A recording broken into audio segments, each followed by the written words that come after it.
Welcome back to the We Have a Problem podcast. I'm Gerardo. And I'm Eduardo. And in this podcast, we are going to be talking about this past week of wrestling, what happened on Monday Night Raw and on Friday Night SmackDown. And then we also saw Peaky Blinders, The Immortal Man, in theaters early before its release on Netflix. So we are going to be giving our non-spoiler review on this podcast. We are going to be giving our spoiler review on the podcast when Peaky Blinders does come out on March 20th, I believe it is, on Netflix. So yeah, we're gonna start off with the big thing on wrestling that happened this weekend. Cody Rhodes does defeat Drew McIntyre and wins the WWE Championship for the third time. He is a three-time WWE champion, and now we know that it is going to be Cody Rhodes versus Randy Orton at WrestleMania. It's the mentor versus the mentee. It's a dream match that we've been wanting since Cody came back to WWE. I know you have a lot to say, so I will let you take it away. Yeah, I said last episode, or I can't remember when I said it, but that I did not want Cody winning this match. And when he did win it, I was very disappointed, very angry. Not because it happened, because the way it happened, the way they did it. I feel like they did it a very lazy way.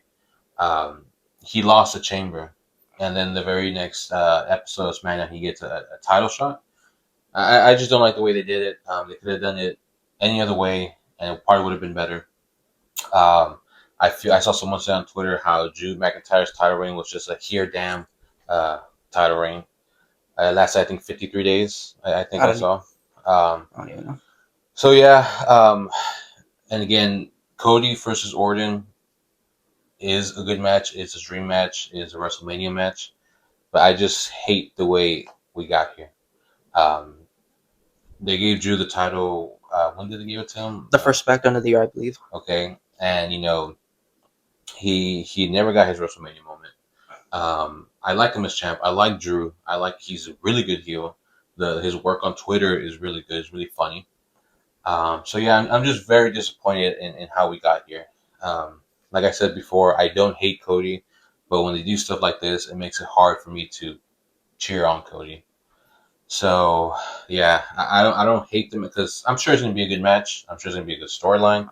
The story is there. They have a lot of history with Legacy back in the day. But again, I just don't like how we got here. And now you're saying, and they kind of tease it. I feel Drew McIntyre versus Nick Aldis, and to me that's whatever. I mean, no disrespect to Nick Aldis, but I think Drew deserves a much bigger match, the title match, and we're not getting that. So yeah, it is what it is. Um, I don't hate it. I just don't like the way we got here. Yeah, going back to how they booked it, a lot of people were saying that you should have had Drew McIntyre win the title at WrestlePalooza when him and Cody main evented that very, very disappointing WrestlePalooza show. That would have been a good spot for him to win it. He would have had a longer title reign, from here to from then to Mania. Mm-hmm. So yeah, a lot of people were saying he should have won it then if this was always a plan. Like you said, it's Randy versus Cody. It's the big money match, and of course, like we say every week, they're in a stage where they're struggling to sell tickets, so they're putting all the big money matches out there on the WrestleMania card Instead of dropping the ticket prices. Mm-hmm. But yeah, that's. I mean, and before the match on Friday, Sami Zayn had a whole promo with Cody on how Cody, does. Sami Zayn said that Cody gets everything handed to him pretty much. Yeah, I saw that. And Cody was like, hand it to me, So I'm curious, and why would they throw in Sami in there? Like, again, I'm a little burnt out from Sami. I don't hate Sami Zayn, but if they're gonna make it a triple threat, it should be Drew McIntyre, not Sami Zayn. Sami Zayn, has had already really a WrestleMania moment, and his whole underdog thing. He's it's kind of worn out already. I feel like that's every match with him is he's the underdog. That's where it'll come. So I hope they don't. If they add him to the Orton and Cody match, it ruins the match. I think, and it ruins the story because the story is Orton and Cody. Yeah. They go way back to Legacy. They have a lot of history. So if you throw Sami in there, I think it ruins the whole thing, and it makes none of this worth it. If they just have it to where maybe he has a match before WrestleMania, I guess. But I really hope they don't put Sami Zayn in that WrestleMania match because I feel like that would kind of, again, not make this whole thing worth it. So yeah, if you're gonna do it, just do Orton and Cody, which is the plan now. It's the marketed match right now. So yeah, I don't want to see Sami Zayn in there. So. I think Sami Zayn's WrestleMania moment is coming next year because they are going to be in Saudi next year, and the Saudis love him down there. So I do think if Sami does get a big Mania moment, winning a world title, it is going to come next year in Saudi. A lot of us thought he was going to win the Rumble this year because they were in Saudi as well. He wasn't even in the match. He had a match against Drew for the title. He got squashed pretty much in that match. But yeah, so I think Sammy's time for a Mania main event will come next year and not this year. Like you said, it should just be. Well, I don't know if they'll give him the main event. They'll probably give him a big moment, but I'm not sure if the main event. But then I don't know. I mean, I wouldn't be surprised to get a main event. Yeah. But yeah, like you said, Cody Randy, it's the big money match. A lot of history there. The mentor versus the mentee. So that does night 2, right? You think, obviously. I think the other side, Roman and Punk easily night 2. Speaking of Roman and Punk, let's go on to their promo that they had on Monday Night Raw. Yeah. Roman's second time being on the show since winning Rumble. And once again, in my opinion, they delivered another great promo. Really good back and forths. Obviously, the main thing that we're all going to remember from the promo is Punk's final line of him saying that he's going to bury him next to his father, which is obviously insane to say. It's a heel move from Punk, pretty much. Yeah. Have you been seeing the little teases that WWE's posting on social media of Punk doing another pipe bomb? Mm-mm. They've been like teasing it. At first, I thought it was for a 2K promo, but this last one that they posted for the teaser, it was him like saying, remember he said, "Hi Copacabana." He said, "Hi OTC." So yeah, I haven't seen that. I'm curious to see if that's just a promo for 2K or if that's actually going to play into the story and he's going to do another pipe bomb. Yeah. Leading up into WrestleMania, but I mean, he kind of did already. Yeah, I mean. Yeah, that was a crazy line to bring up. I'm sure beforehand he checked with Roman, but still pretty crazy to say on live television. But yeah, man, I mean, this build-up's been good. I am excited for the match. Punk and Roman, they're both really good performers, really good on the mic. I am looking forward to what Roman is going to have to say to combat that. Bring up Larry. Yeah, bring up his dead dog. That would be funny. That would be hilarious. I mean, why not? I mean, you brought up, his dead father. Why not bring up the dead dog? But yeah, I mean, good promo so far. I did mention last time how apparently Punk might have been frustrated or upset that Roman wasn't there, or isn't going to be there a lot. But he was there last week. Is he scheduled to be there tomorrow night? I'm not even sure. Yeah, so I mean, we'll see. We'll see how much he's there for the build up, because they are really good when they're both in the ring. So hopefully Roman is there every week leading up to Mania. I don't think so, but let's hope. But yeah, I'm excited for the match. Really looking forward to this build up, and again, looking forward to what Roman has to say next time we see him.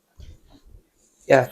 Moving on to what else happened on Raw, we have a new Intercontinental Champion. Penta did defeat Dominic Mysterio to become the new IC champion. Cool moment for Penta. He's been in that little mid card scene, since he's been signed to the WWE. So it's finally cool to see him, climb that mountaintop and finally get a singles title in the WWE. Yep. Whether this had to do with Danhausen cursing Dominic Mysterio, who knows? Maybe that played a really big part. But yeah, Penta is the new IC champion. What do you think about it? Yeah, I mean, ever since Penta has arrived, and we knew of Penta before. We have seen him in. I first saw him when the Bucks and Kenny Omega did their very first arena show back in, what was it, 20? I think it was before I graduated. Mm-hmm. But the All Out show, the very first All Out show, before they were even AEW, it was Penta versus Kenny Omega, I think, or I can't remember who, but Penta was on the card. That's the very first time I saw him. And ever since then, I thought he was really cool. And then obviously in AEW with him and Rey Fenix and the Lucha Brothers. So yeah, once Penta came to WWE, I was very happy to see him in WWE. And like you said, he was in the mid card, kind of being tossed around. But it is cool finally to see him get some gold. I saw someone say that apparently he's the first Mexican-born Intercontinental champion. I did see that too. So that's really cool. And yeah, man, I love Penta. He sells a lot of merch apparently. So, that mask. The mask, yeah. So, So yeah, man, they got money with that guy. So very happy to see him with the belt. I hope he walks into Mania with the belt and walks out with the belt. Curious to see what they'll do. Yeah, that was my next question. What do you think Penta does? Because I've heard some speculation that maybe he does something with the El Grandes. Maybe that they do something there with that, but I hope not, because I feel like with the El Grandes Americanos, I like what they're doing, but mhm. I feel like that's more the comedic side of wrestling, which is good to have. But I feel like maybe we should keep Penta out of that. Keep him in a more serious matchup, more serious segments. Um, so weren't we talking about a few weeks back how it could have been Dominic versus Balor? Yeah, What if we just have a triple threat match? I mean, I think that'd be cool. I think it would be cool too. But I feel like if it's just the Judgment Day implosion, I don't know how Penta would fit into that. I mean, he has the gold. Yeah, he does have the gold. Everyone wants gold. Yeah, It wouldn't be hard to write it in to make it make sense. but Balor did kind of cost Dom the match because Dom was asking for the ring bell hammer, and JD was going to give it to him, but Dom said not. But Finn said not to. So yeah, that's already a crack. One of the many cracks that we've already seen in the Judgment Day. Yeah. So yeah, yeah. I mean, we'll see. But I would like to see Penta in a serious match for Mania. Yeah. So excuse me. Have one of those ladder matches that they always used to have annually for Mania. Like throw Javon Evans in there, throw LA Knight, Penta. Who else? I mean, a whole bunch of young guys they got there on the Raw roster. Yeah. So it'd be cool, if they do a ladder match because I don't think we've had a good ladder match at Mania in a while. Well, we got one. Was it 30? The Hollywood one? I think there was one. I don't know, but we got one at 40. That's when R-Truth and Miz won the tag titles, but that was yeah.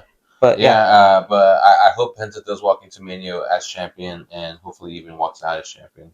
Yeah. I hope he has a pretty decent reign. I know with the mid card titles you don't see long reigns, but I hope he makes it to Mania as champ and walks out as champ.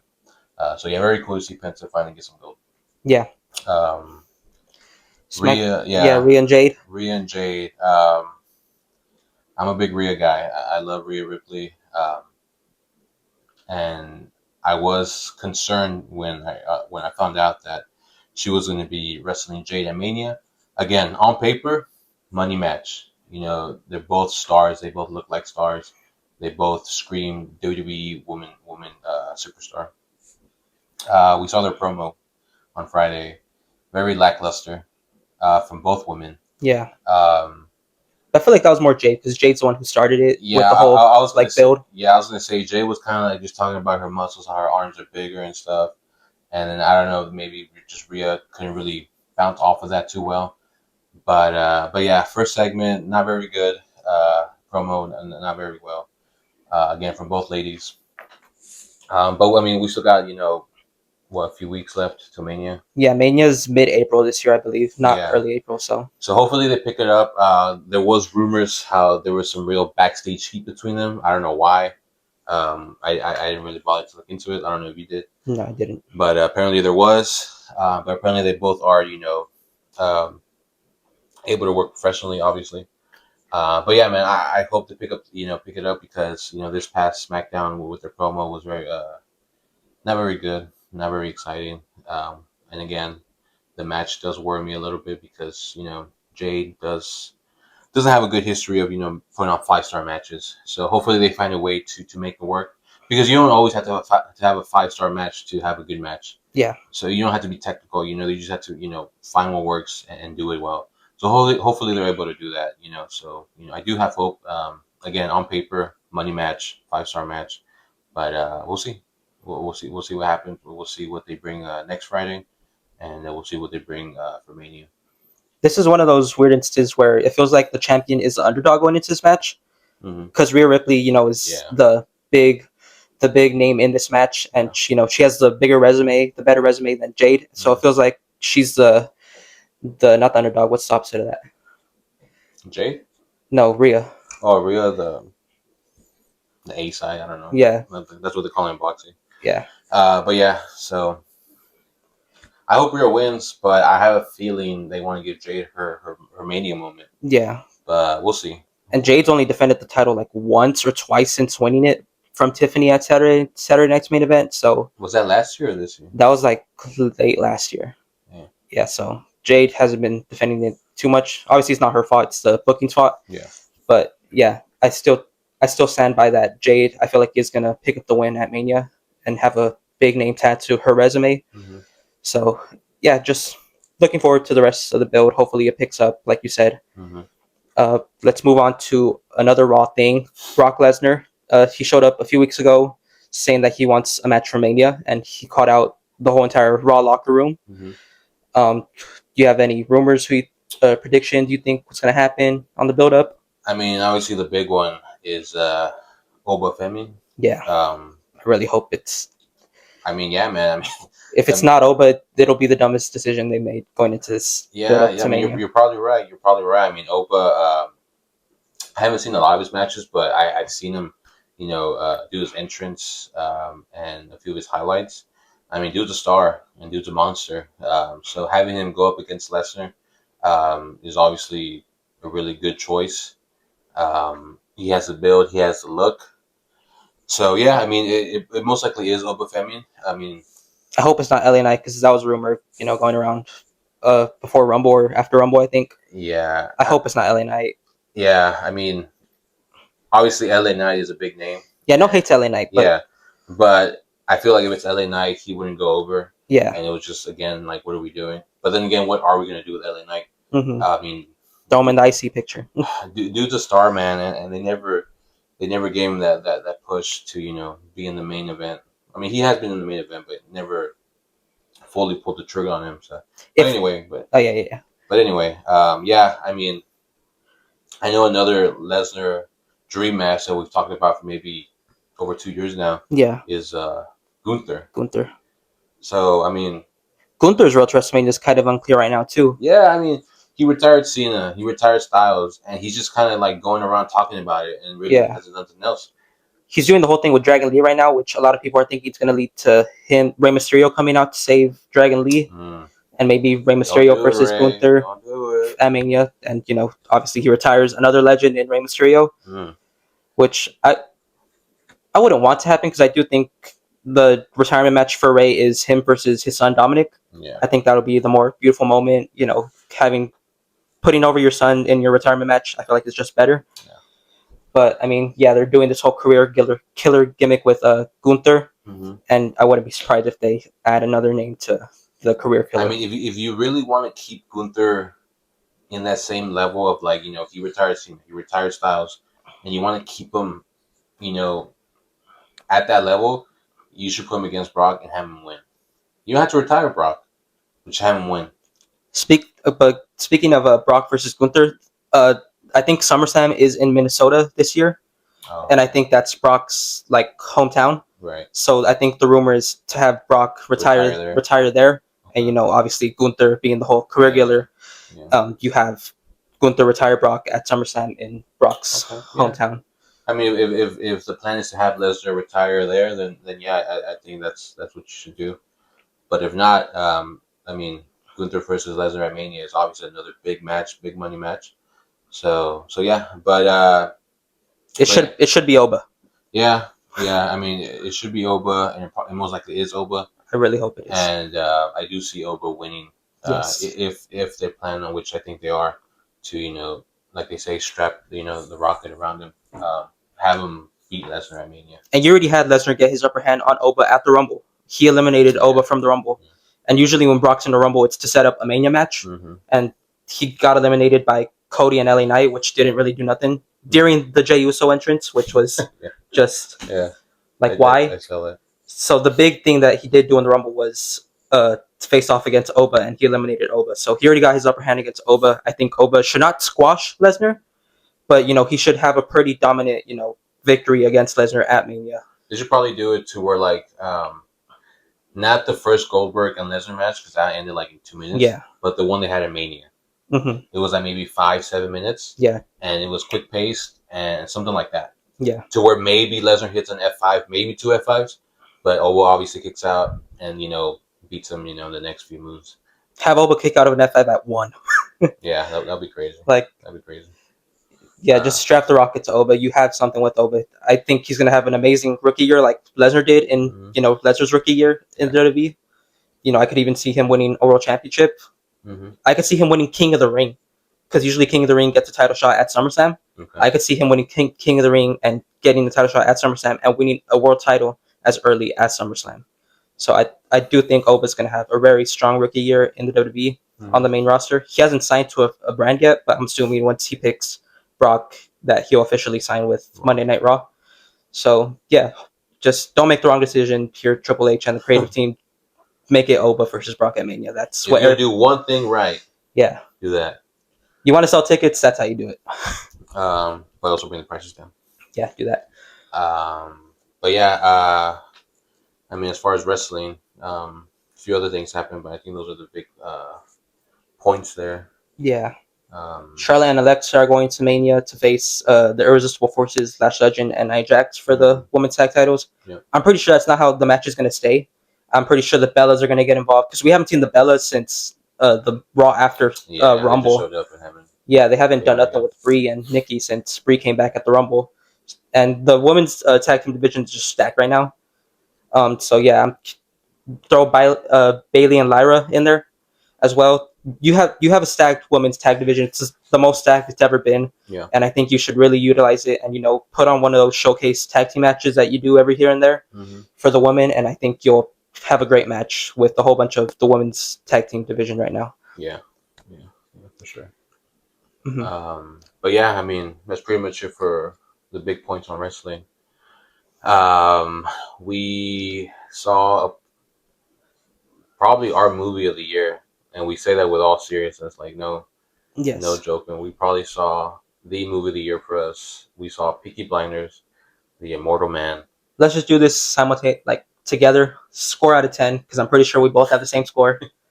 3, 2, 1. 10 out of 10. 10 out of 10, man. If you're a Peaky Blinders fan, there's no way you hate this movie, in my opinion. Yeah.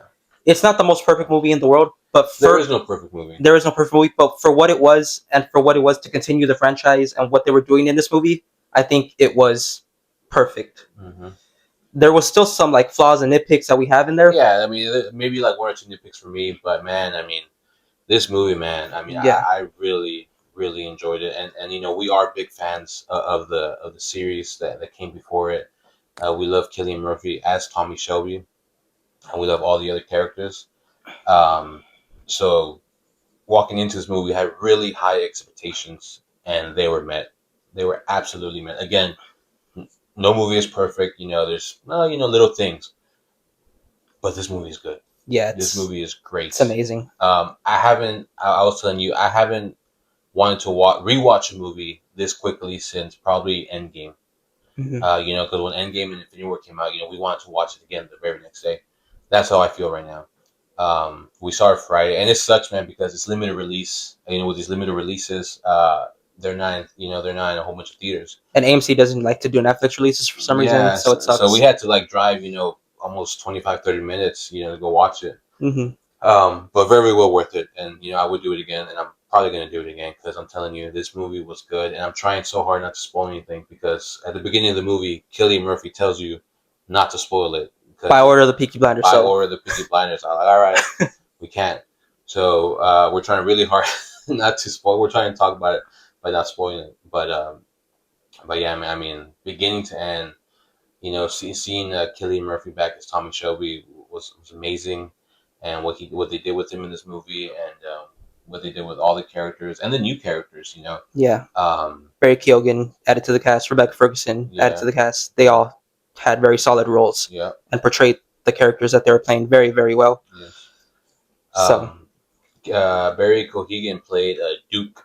Yeah. Tommy's son, who was introduced in season 6 of the show, and I don't know if I'm in the minority here, but I didn't like the Duke character in season 6. I just felt like this kid came out of nowhere, and he's making all these shot calling. I don't know. I didn't hate the character, but I was just like, I didn't really care for him. Barry Keoghan's portrayal, and nothing against the actor from the show, but I just didn't like the character. Barry Keoghan's portrayal of the character and what they did with the character made me like the character. The writing of this movie, Chef's Kiss. Again, just everything about it.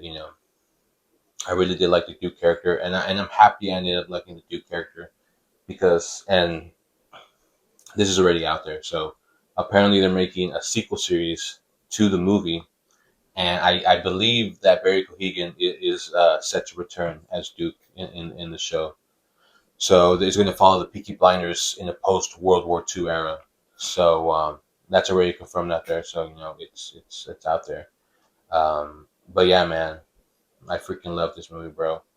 Um, Seeing Johnny Dogs back and Curly, Ada, um, the new characters Rebecca Ferguson and again Barry Cohegan, Yeah. top tier cast, top tier movie.